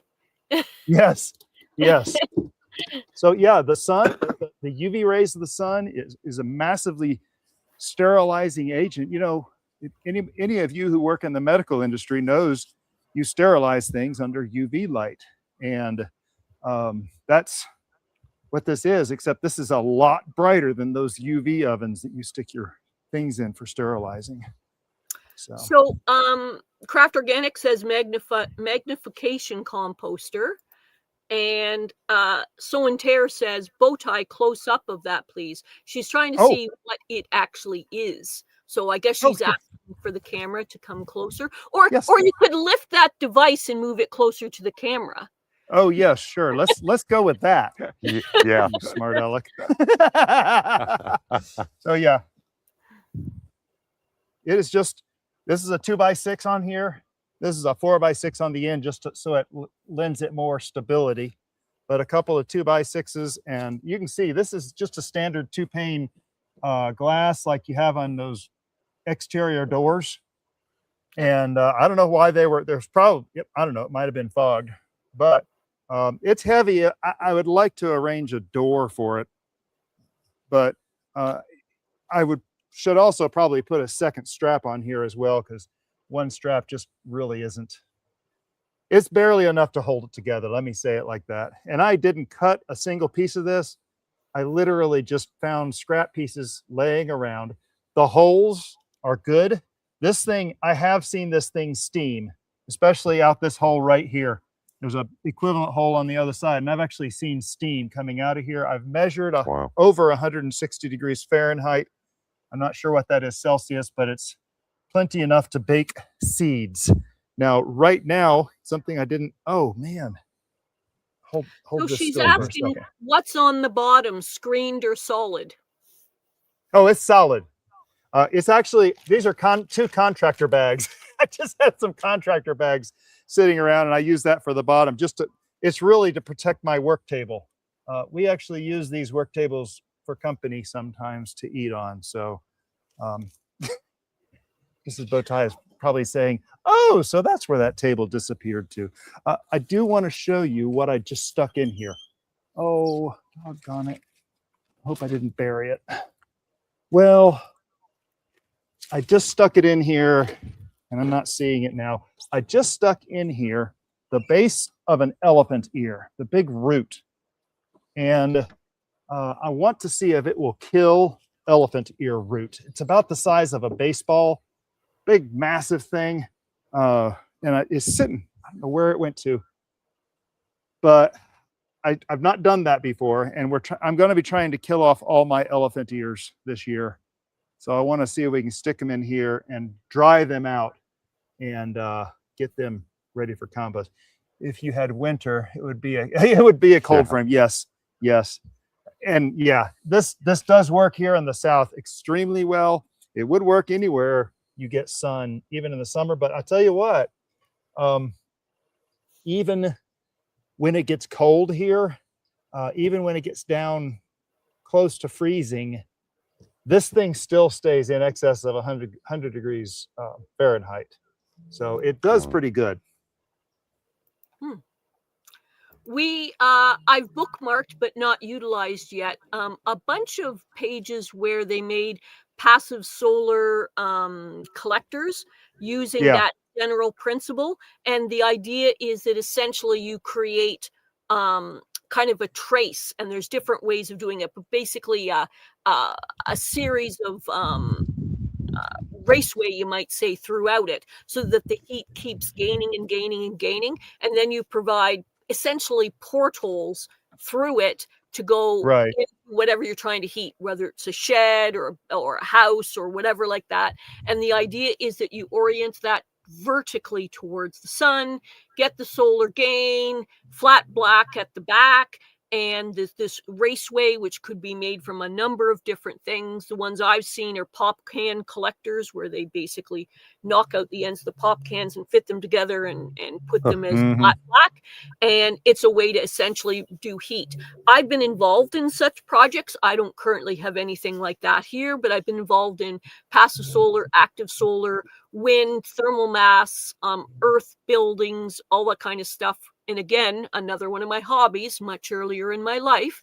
And they are startlingly effective, like Yes. frighteningly effective, like get prepared for how hot it's going to get and be prepared to deal with it in a couple of ways. Wow. Because, yeah. Absolutely. Fascinating. And Katrina said you can solar heat water that way too, and a lot of people do. Anybody from Australia knows. Did I see Rick in here earlier? They use a lot of solar heated water. I spent a summer in the Brisbane area, and something I saw a lot of. I used to use a 100 fish tank with a window on top before the greenhouse. 100-gallon maybe. Yeah. That's pretty good size. So Rob from the UK is here, and he's going in as sometimes Rob's allotment and sometimes Jim, because he's had some weird problems where he's appearing invisible on the YouTube side, and I really don't know why, because I have not banned him or made him invisible in any way or whatever. It's been a problem the last little while. So yeah. It's why we tell everybody to turn on live chat first thing. Yes. Yes. Here is another comment. It's how internal combustion starts in a straw bale when it's too wet, but you have plenty of air circulation to prevent it from getting too hot. It's actually a severe problem. I live in a rural area where agriculture of different sizes is all around me. So although I'm in a tiny home village, we're surrounded with agricultural production in different ways, and silo management, I guess you'd say, and the kinds of things we're talking about with combustion is a deadly serious thing in terms of both the gases and combustion, that you can't be just idle about that kind of stuff, because you can lose everything on just having your grain just a tiny bit too damp and storing it, and then these kinds of things happen. So when I met Mrs. Bowtie, I was living in central Illinois, corn country, and every year someone had a silo just bust out in flame. You start smoking, and within a few hours there's flames coming out the top, and they pretty much just, I don't know about every year. It was frequently, but wow. Yeah, scary stuff. Yeah. Yeah. So does anyone have any other questions about this this device? Solar weed sauna? Yeah, I can what else to attest call it it. Can't be simpler to put something like this together. Yeah. And very effective. And I tell you what, I just driving down the road saw a piece of glass, like, oh, that's nice. What am I going to use that for? Well, 2 years later, that came about. Even just lawn clippings when you cut. Oh yeah. Yeah. If you need more browns, you need mostly browns in your if your compost is getting slimy, put more browns in it. That's it. And if your compost is getting smelly, put more browns in it. What's the other problem? If your compost is getting diseased, just sludge, put more browns in it. Browns do a lot of stuff for it. So this is off topic from that, but Katrina's saying, making tea, boiling a pineapple core in water with cinnamon, turmeric, ginger, black pepper, and cloves. I will strain it use it again and cool the liquid and put it into the refrigerator to drink this week. Wow. See, you were talking about that not too long ago, Katrina. One of your live streams. It hadn't been maybe as much as a month. I can't remember. That interests me. I was actually thinking, and anybody who's a content creator feels free to steal this idea if you think it's of any use. When I was out working in my garden, I was thinking about, as I was harvesting the Brussels sprouts, an idle thought came to mind about the greens, because about halfway up the Brussels sprout plant was all of these excellent, really strong green leaves. And I'd never eaten Brussels sprout leaves. And my attitude is, if I've spent 6 months growing this plant here in my garden, I would like to, for what it's taken out of the garden, use as much as possible. So, of course, I'm doing things like mulching and composting and all that kind of stuff. But I was thinking, gee, I wonder if I can eat those. So I looked it up briefly, and there is a whole range of uses that you can have for Brussels sprouts leaves. Now, people don't often go, hey, Brussels sprouts leaves, that's what I'm going to have for supper. But my point is, listen to this, any content creators who want to steal this, is I would love to see a show or maybe even a series on alternative uses for stuff in the garden that you're already growing. Meaning, people always think about harvesting the Brussels sprouts, but what about the leaves? Okay, how can you use those in cooking, and how far you want to develop that? Is it just going to be a mention, or is it actually going to be maybe turning it into a cooking show, a preserving show, or whatever it could be? But my point of view is, I think times may end up being a little bit tough for some of us. And if we're already creating stuff in our garden, how fully can we use up that stuff that's in the garden? Like, one of the things that I do with my carrots, and I can't now because it's winter and the leaves, the carrot leaves are not that attractive right now, but when they're fresh and young and green, they make a fantastic pesto, and they can also be chopped and dried and treated like an herb. So I guess what I'm saying is, alternative uses or additional uses for the stuff that we're already growing. So there's the carrot, chop and use the carrot. Sure, great, store it, preserve it, can it, freeze it, whatever you're going to do. But all that green, yeah, it's a good use in the compost. But can you use it for something else? Because I'm going to call it 40% or whatever of the plant, 40% of its use out of the garden. Is there something that you could do with it? And I would love to see things that are fairly simple of how to use it. For example, I didn't know that you could have 4 or 5 common uses for watermelon rind. So instead of tossing them, using them in the compost and stuff, how you can pickle them, use them for, pardon my pronunciation, but gazpacho soup? Gazpacho. No, that's not gazpacho, is it? I thought it was. Yeah, okay. There's a watermelon rind soup that is common to Italy by whatever name. So I guess what I'm trying to say is, as times get a little bit tougher, and as gardeners, quite frankly, when I pull something out of the garden, like when I was pulling things out of the garden this week, I was looking and going, I don't want to waste any of this. This took me 4 or 5 months to get to this point. This was sweat. This was like effort. This was aching back. There's also good points, but I'm just talking about the negatives for the moment. Why waste any of this goodness that's sitting right here a foot from me? Mm-hmm. When I went to all of this effort. And so I don't know what terms you would look for or anything. You need a JBot or something to look this kind of thing up. But we used to have a girl. Used to have somebody who would do that on vacation, I think, or whatever. So I guess my point is that, that there's that. And there's a few people in the chat kind of picking up on that. I pickled them once. It was gross. Okay. So we got some feedback on that one. You need to change your recipe.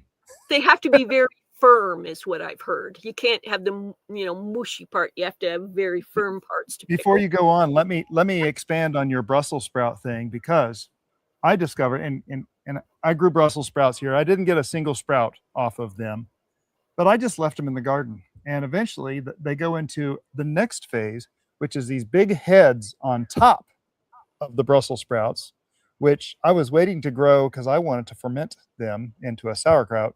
And unfortunately, something ate the heads, but apparently those heads are quite tasty as well. So that Brussels sprout plant, after you're done harvesting the Brussels sprouts from it, you go on and you let it keep growing. And that's the thing. We rip out stuff so fast. I have pepper plants over here. All of my pepper plants, except for the 3 Dorset Naga that are growing in these beds right now, they're all up to 4 years old. And when you overwinter things, they do different things. And of course, the peppers you have to do a little carefully, but you know, don't be as anxious to rip things out if there's something else that can be done with it. I just think there's so much energy put into things that's just wasted. And yes, the carrots. I used to love, I go to a Tuesday morning men's group Bible study. And back when I had carrots growing regularly, I would go grab a carrot and I'd be eating it, the carrot still, as we got into the conference room where our meeting was. And I'd sit there and just continue right on eating the greens right after I got done with the carrot. And they're great. They got a great flavor, great carroty flavor. Absolutely. Yes. I'm stuck on the pineapple coring thing. That drink sounds delicious. Yeah. Out of something you would use when you cook, but you throw it away. You wouldn't Katrina's think about it. awesome. She does a lot of neat stuff. Katrina cooks food on the dashboard of her car when she's out in the field working. Oh, wow. She actually did videos on it. Awesome. So all parts of the broccoli plant are edible. Carrot tops, beet greens, radish greens. I've done a lot of that. Yes. So I guess Now, what I'm saying is, you know, to me, it was the last of my garden. And I was Mhm. kind of a little bit nostalgic for all the work that I'd put in and stuff. And I didn't want to waste any, you know. So I saved the top half of my Brussels sprouts, kind of snapped them off just in case I could use those greens. Oh, Because yeah. I know Wi-Fi out there, no ability to research. So I went, I'm Yeah. taking those with me just in case, you know. Well, I got to give a big shout out to Shawnee. She's probably still listening. But last spring, we did the Eat the Weeds challenge, and I kind of dove into that challenge and ate a whole lot of weeds and discovered a lot in our area. There's a lot of stuff that's edible that can feed you and just really surprising. And not just in Florida, in any part of the country. So she's mentioned, Katrina said, you can also use the pineapple peels to make a tea. And I think there was someone else. Here we go. This is Jim, who is also Rob's Lotman. My dad used to like the Brussels tops better than the Brussels themselves. I've heard that before. In fact, was it you that told me that, Rob? I can't remember. Someone told me that not long ago. It might have been you, Rob. Someone told me that, though.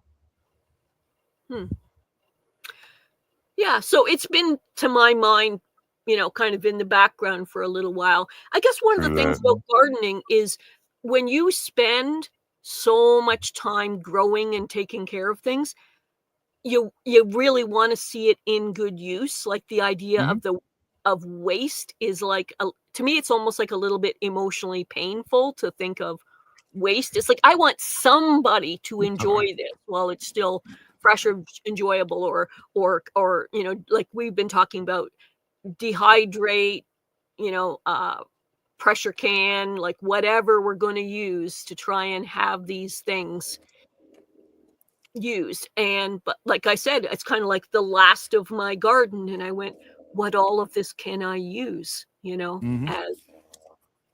as the time's gone on. And You know, somebody put in the comments, you can forage anywhere if you know what you're looking at. Yep. And I've looked at a number of homesteading channels, and it's fascinating. If you put out the effort and get educated, you can eat almost anything. My favorite app for that is the I use it every day and I can't think of the name of it. It's the PlantNet app. It's that one right there. Okay. Right there, the little plant net. But you go in there, and I'll just show you real quick. When you look at the app at the bottom, there's a thing that says identification, and you tap that, and you come up with a big button. You got it too? Yep. Okay. And you hit the you hit the camera, and you take a picture. And I'm just going to take a picture. But then it asks you. This is the important question. It asks you, is that a leaf, a flower, the bark, fruit? What else is it? Other, or the habitat? And you can actually take a couple of pictures of leaves, a picture of a flower, a couple of pictures of the fruit, and the more you put in there, the better it does. I always try to get leaf, flower, and bark, or leaf, fruit, and bark, but it does a really good job. And then when it does identify, it tells you the percentage of certainty. And if you see something is like 70, 80, 90% certain this is what it is, and then the second one is like 2% certain, you know you got a good identification. And it does really, and it's free. It's free. It's free. Oh, so there's no subscription on that? Not app? on that one. Yeah. Okay. So, and then on the fair note, I know some of y'all use Google, and Google's identification thing does really good. I use Google for insects all the time. It's great. Great. So we're getting quite a few tips here about medicinal herbs and saving and using, more of the fruits and vegetables and stuff that we grow or use, so that they're, we're getting our full use of them. I guess the thing is, one of the things I really like about hanging around with gardeners is that we're a very resilient and flexible bunch for the most part. That, like, if someone says, hey, you could try, eating this part of the vegetable or whatever that most people wouldn't consider, some people would be kind of like side-eyeing you, like, what? And you go, oh, I get to use more of the stuff that I'm growing? Sounds great. And Katrina had mentioned earlier in the comments, she was saying something about the Brussels sprouts, and I always use the full stem, because at least here in Canada, what we're getting now in the last 5 years and stuff is very little, I don't know how to describe here, but very little Brussels sprout and a big long stem, right? So when you're paying by weight, we get just a tiny little bit of Brussels sprout and a big long stem. So most people are like chopping here, and I'm like, I paid 2/3 of the weight there on stem. So what I do is I cut the rough parts off and then peel it, and then use that when I do stews and things like that, where it's going to soak for a while. So essentially as another root vegetable. Yeah. So yeah. So here is Rob saying, I would never pick wild mushrooms as I don't know whether they're good or bad. I would have a lot of caution about that too. Yeah. Yeah. Mm-hmm. Yeah. But there's people that are doing it successfully, doing it fine. But yeah, even growing them outdoors makes me a little nervous, because we have so many wild spores around. And it's kind of like, what is affecting it?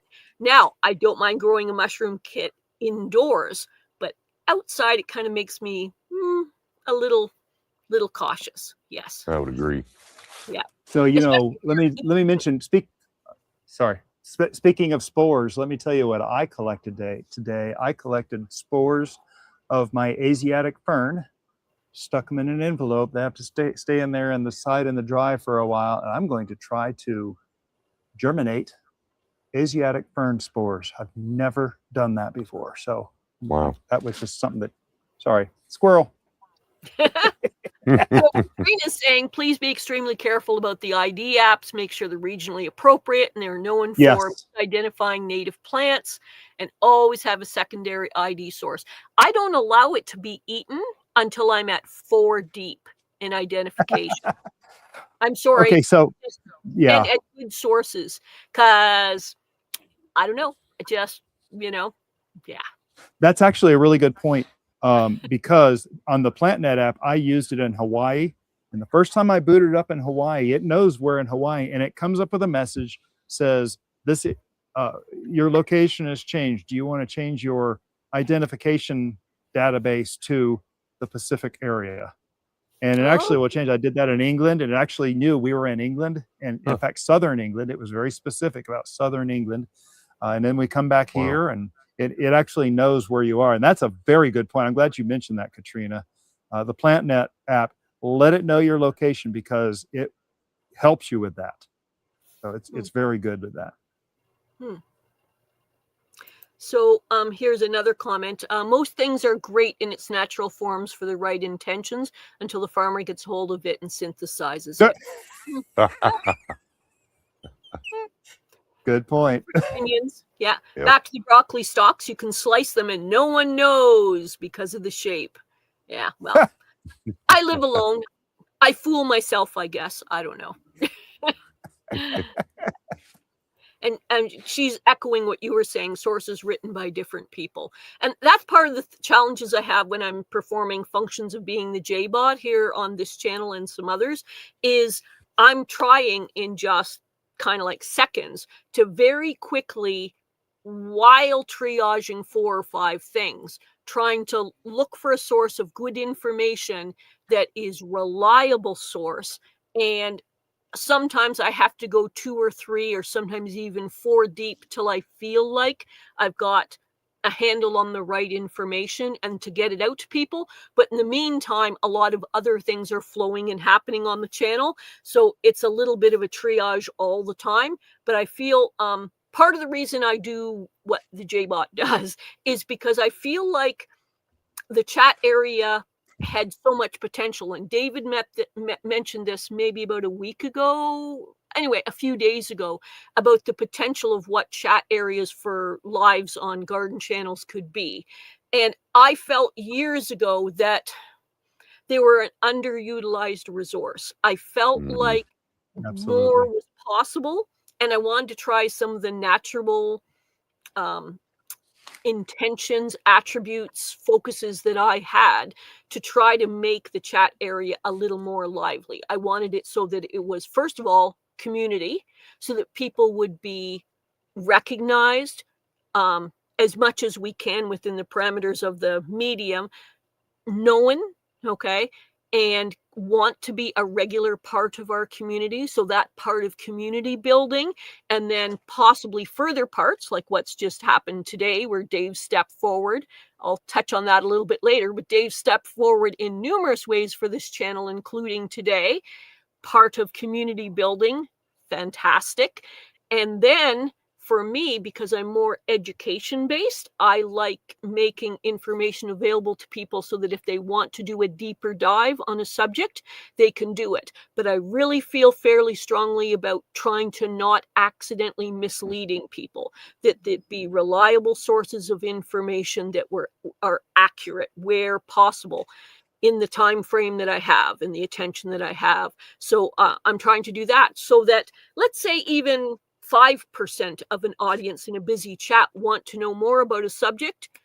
Boom, if you want to know more, there's a link to a reliable source that can help you do a deeper dive on that education. And I felt that really strongly for some time. And then luckily some of the channel owners were willing to let me read the chat? and I can't read it. Oh. That's okay. yeah. So Right. I can't remember what exactly did you have to say about that a few days ago? I was talking about how now, let me just, before I say that, I want to mention that you people right there, all you people are so very important to this community. I have learned so much from people commenting on my videos, and I love it. I love interacting with people, but the thing that people don't really realize is how important it is for people to come in here and start chatting.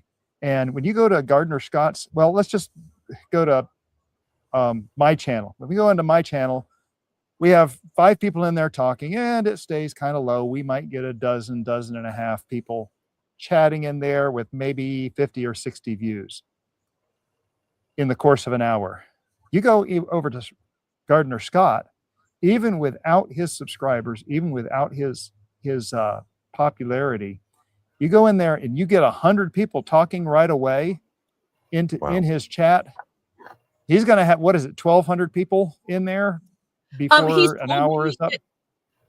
Okay, over the 90 minutes that he runs his show, Yeah. the numbers vary between about 12 and 1,400, Yeah. 1,500 people. Now, not all at the same time, but in and out over that 90 minutes. So And it's now, a So lot actually, of incredible. people. I've learned a little bit about that statistic, and in the statistics, it shows people in and out, in and out. But if someone just stops with the chat and is just watching the show for a while, seeing what's going on, YouTube will actually lose their connection briefly. And you'll actually see in the participants list, when you look in the chat participants, and you've seen this, Jay, where people will fall off the participants list, and then they'll comment, and suddenly they're back on the participants list. Well, they've been watching all along. They're just not in there in that statistic. And so got to be a little careful of that. But yeah, you people are very important to the development of this community. And we couldn't do it without the input that everybody has to it, with the chats in these live streams, with the comments on the videos, just hitting the thumbs up, all these things. It is very, very important. Like I'll say, Shawnee, I know Shawnee is probably listening, but she hadn't commented in a while. And she's going to say poop. She's busy cooking, she said, or something. Oh yeah, exactly. But you know, she's going to come in here and say something, and suddenly she'll be back in the statistic again. But anyway, wow, 15,000 watch hours on your channel. Really, that's awesome. And I actually saw. Wow. Congratulations to Rob's Allotment Gardening for his 400th video. That's exciting. I was about I remember that day. Yes, and Yep. there's a number of people, congratulating him on Yep. on that. And for small channels, it really is pretty crucial. Like there's times when the grind of it, the negative, comments, the your outside life is kind of interfering in one way or another. It is surprising how one or two comments will be just the thing to pick you up. Oh, So that yes. you feel like continuing on. And Testify. it How just many videos do you have, Dave? I have a few more. This is Rob's moment. Gotcha.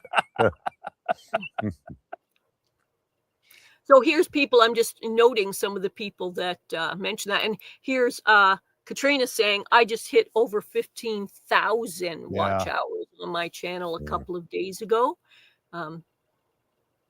Now, let me mention something on watch hours.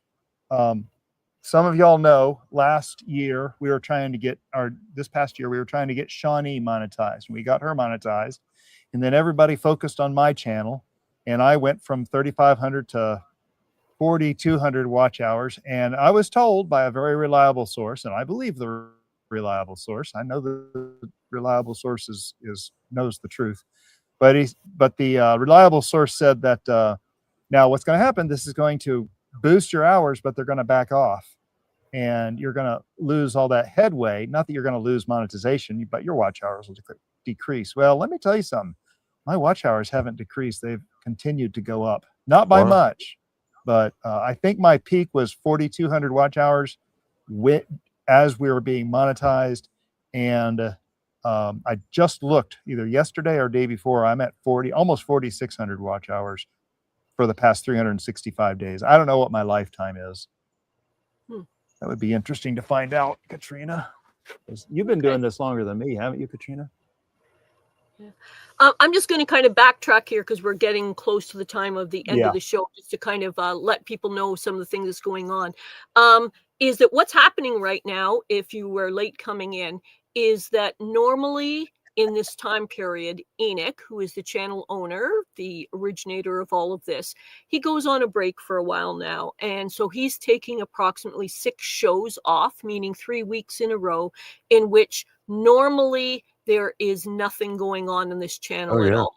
A few years ago, I talked him into the idea of having at least the chat area open so that we could have text-based communication, because I kind of feel like we've built up a community here, and I feel like having people having no place to go when we normally have the cafe door open is kind of unfair. So what we chose to do was to have the chat area open. And then after a while, what I started doing was, as a channel facilitator, is I started trying to be regularly there for the chat, so that most people would always know that there was a kind face, an open heart, someone willing to be there.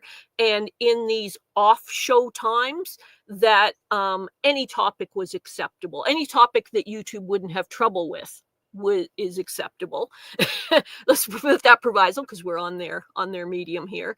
And the idea was it could be garden based, which is why most of us are here, but just other stuff like I'm having trouble with my truck, or I'm worried about my neighbor, or whatever, that as long as it was a topic that YouTube was not going to have difficulty with, it was just kind of a casual hangout. But a couple of days ago, one of our regular members approached a few of us and said, hey, why don't we have the Saturday thing as not just a text-based chat, but let's just kind of have a casual hangout of a few of us. And I hummed and hawed about it and said, oh, okay, I'm willing to go along with that. But I wasn't really prepared to kind of create a full regular show. I kind of want a little downtime too. So I said, yeah, if we'll just do a casual hangout, we'll see how it goes. Well, back channel that most of you don't see, I was trying to sort of herd cats towards getting people on the holiday period to say, are you going to be there? Do you want to be there? Can you show up even for a while? And it wound up in the short of it is, it all kind of fell to pieces and nothing really came together. Holiday period, people in low key mode, fine. It was just an opportunity at the last minute. But David, having the kind of energy and enthusiasm that he does, goes, I'm going to do something. I'm going to be there. I'm going to create something. And I wasn't communicating very well and didn't realize that David had this possibility coming up for our show for us today. And I was going. And I wasn't communicating. So I was in low key mode. I thought nobody was going to be doing a live portion today. And at the very last minute, Dave's like, so what's going on? Are you ready? Is this happening? Kind of like Tigger, one of his characters. I'm all ready. What's going on here? And I went, yeah, okay. Let's see if we can do that. All right. And so, in haste, in a lack of preparation, he prepared wonderfully, but I was totally unprepared. So Dave has carried our show today, and I thank him for that. I don't think I've carried it. Well, I just gave people. Everybody carried this one. Yeah. So here's Rob saying, just normal people chatting with each other, great stuff. Yeah, but it can be so much more. And back to what Dave was saying, supportive community, helping each other, inspiring each other, providing each other with answers. And I love it. It's actually one of the most productive communities of all of the ones that here we go. Dave's created a thumbnail for today. Can you see it? And who is that character at the front? That was. Oh, let me get back to it. Oh, doggone it! There it is. That was Geppetto's rendition of the J-Bot. It does resemble me. Oh my goodness, that was fun. So back to the topics, because we're just about finished for our showtime today. But I just want to say that this is our downtime for the show. The normal thing is nothingness, but what we're doing is we're guaranteeing that always the text-based area, meaning the chat section, will absolutely be open during our normal show times. Saturday and Sunday, today, next weekend, and the weekend after. Absolutely guaranteed.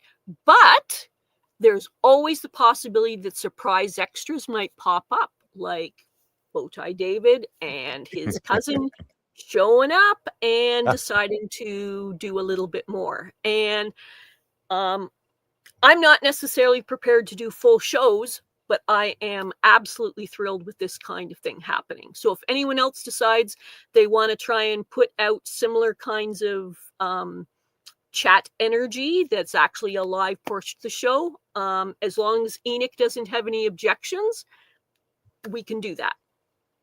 I've got the keys to I have the a suggestion. Sure. I have a suggestion. Yep. I think we needed to get a troll in the attic on here one day. And you know who I'm talking about. There's a troll that lives in the attic in the winter. You don't know who I'm talking. Rob. Rob lives in his attic. Oh, right. Yes. Yes.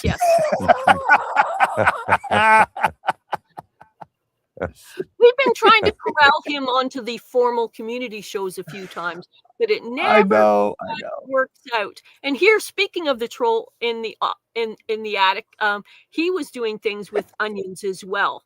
Update on the Elsa onions. This is you pricking out, blah, blah, blah. 400th episode. Rob's allotment and attic, etc. So that's a couple things. And before we close, I just want to emphasize that we've mentioned a few things happening. Rob's 400th show, So and Tear having her live streams. That's Katrina. And there was another live show. Muddy Puddles Farm is having her first live stream, and that would be on Monday night. So I'm just Muddy Puddles. Yes, that's Monday night. Yeah. Did we put a link to it in here? I'll go get it. I haven't yet because I will. I'll be honest with you that when I'm doing this, I'm not really capable of a lot else. It's very much there. And Jessica who screeched in just at the last minute, the LP Dimension. Good to see you. Great. Listening from the bushes. Yep, that's great. That's fine. Good. So that's what you guys can expect the next few days. I will try to remember the things that I've promised and put them in the chat after the show.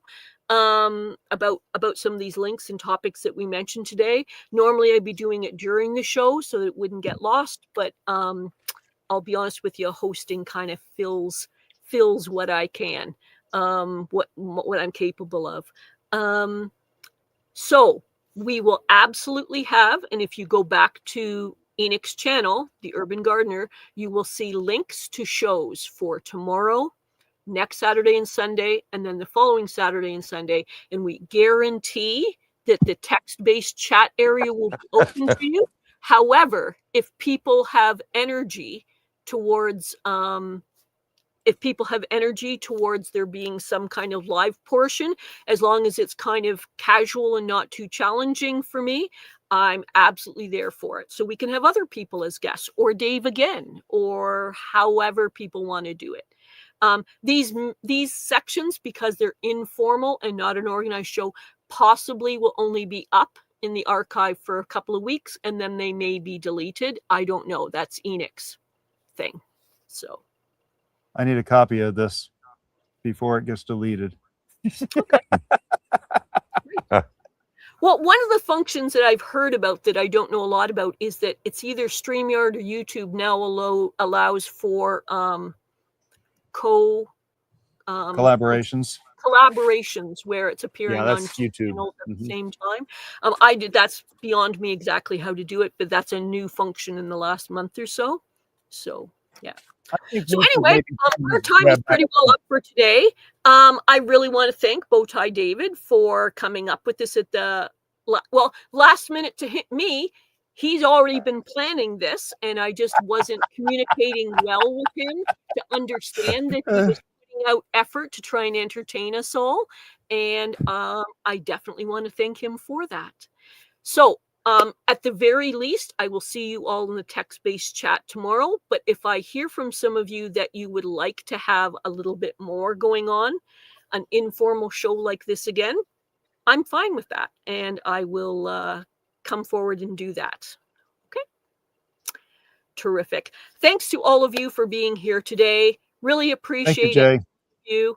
And just mentioning again, the formal part of our shows will begin around mid-January, in which, if you'd missed out, Enoch is having a new additional show with the Fresh Princess as the co-host on Monday nights. So that is big news. And we will have other affiliates also working with the channel. So we're turning this into more and more of a community show run by the community.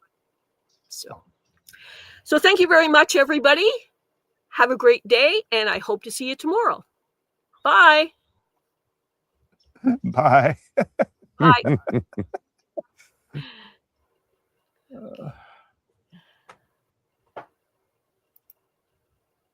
Are we out? I am can you just tell? figuring out how to do that.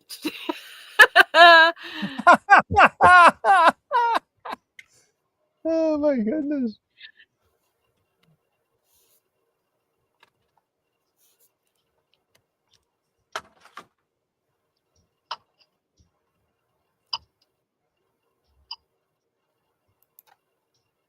Oh, yeah, you're doing the Merry Christmas right now.